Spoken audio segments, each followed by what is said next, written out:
Tonight, a First Coast News exclusive. Can the sheriff fire an officer for gross misconduct? It's not as easy as you might think. After a Jacksonville SWAT officer showed up for firearms training drunk, weaving as he drove his police vehicle, he was fired almost on the spot. But that decision was reversed in less than a month. On Your Side's Ann Schindler brings us this exclusive investigation into why an officer is headed back to work against the sheriff's wishes.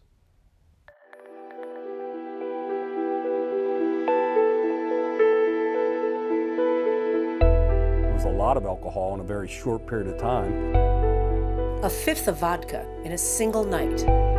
He quits drinking at 3 a.m. in the morning, and he shows up for training at 8 a.m. in the morning after drinking a fifth of vodka. That's a big problem. It's huge. Those few hours of sleep, First Coast News crime analyst Mark Bachman says, were no match for Officer Gifford's blood alcohol content when he arrived for live ammunition SWAT training.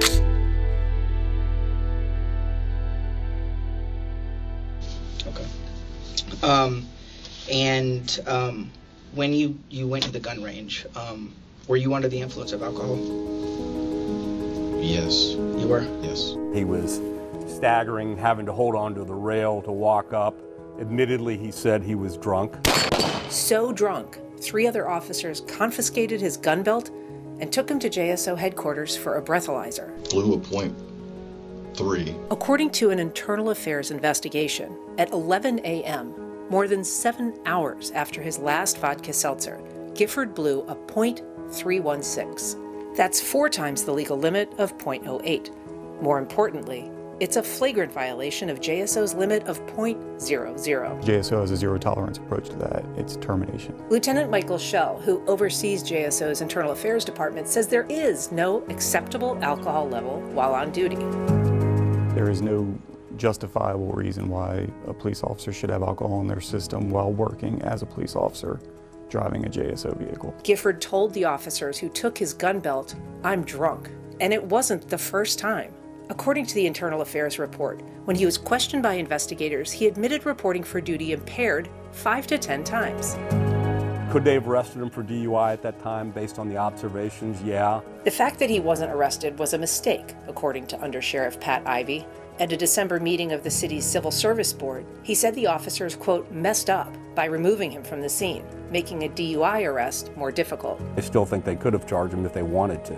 Gifford declined our interview request, but according to a transcript of his testimony at the Civil Service Board meeting, he admitted to struggles with alcohol and said he was committed to sobriety. He said getting caught was, quote, almost a blessing because he could no longer keep his problem a secret. "I've literally been scared straight," he told the board. But the undersheriff called the case egregious, saying Gifford was so drunk he was, quote, knocking at the door of toxicity, yet he still drove 30 miles to the gun range.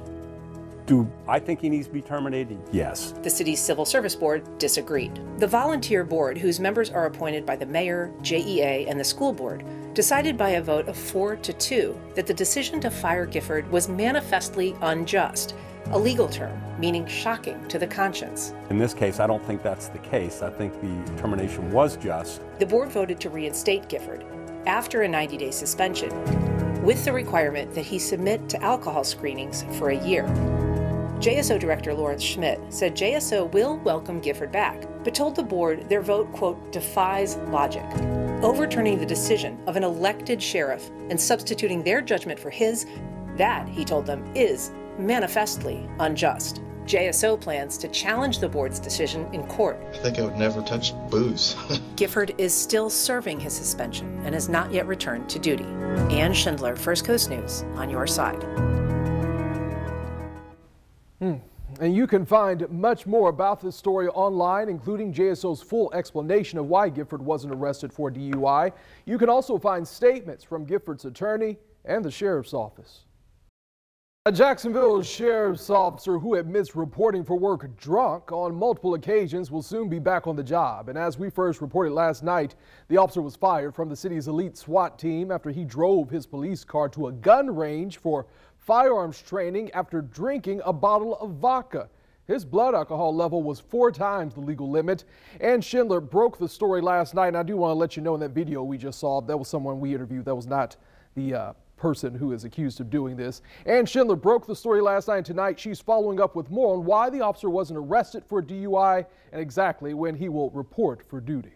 He drove to the training in his assigned vehicle, which is definitely a problem. First Coast News crime analyst Mark Bachman says the fact that this drunk driving incident happened in a police car makes it unusual. In a sheriff's office vehicle, it's viewed much differently because the liability is much greater. First Coast News has learned that Officer Nicholas Gifford will finish his 90-day suspension and return to work April 13th. He will keep his $71,000 a year salary, but Bachman doesn't expect Gifford will get his gun or vehicle back anytime soon. The sheriff may allow him to come back, put it on some type of desk duty, what they call teleserve, or somewhere else, and keep him in that capacity for an extended period of time. JSO says the reason Gifford wasn't arrested is because the officer was taken from the scene downtown for a breath test. That complicated the DUI case, officials say, which is why it was handled administratively and not criminally. It's not unusual for people to be removed from the initial scene during a DUI investigation. Attorney and DUI expert Susan Cohen says someone can be charged long after an incident, sometimes as much as a year later. There may be some other rationales about why that would have impacted the ability to prosecute the case. Cohen, who's been practicing for 37 years, says the level of Gifford's intoxication, a .316, is so far above the legal threshold of .08,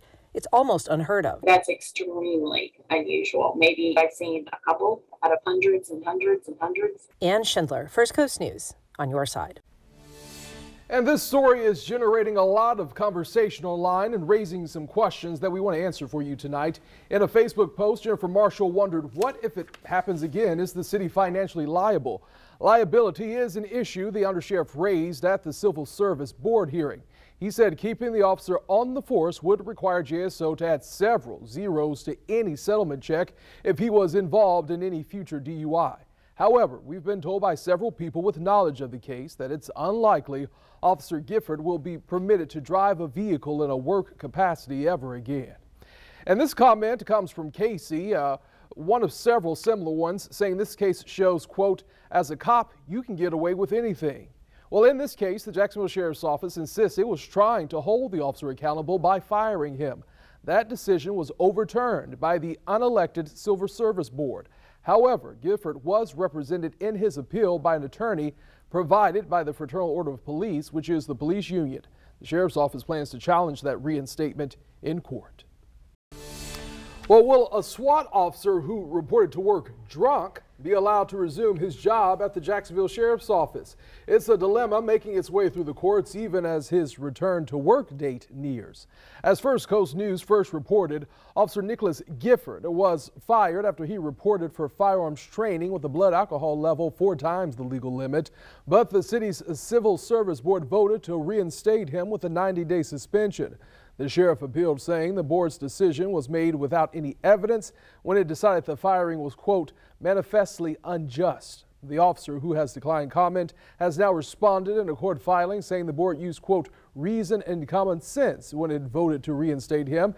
It also says that Gifford understands that the facts of this case are extremely difficult because, quote, our society expects more from law enforcement officers, but that terminating Gifford was too high a penalty under these circumstances, end quote.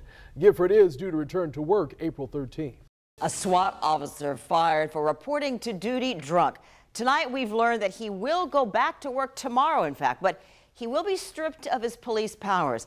As First Coast News was the first to report, JSO officer Nicholas Gifford was fired after showing up for weapons training back in October with a blood alcohol level 4 times the legal limit. He later admitted reporting for duty while impaired on several occasions.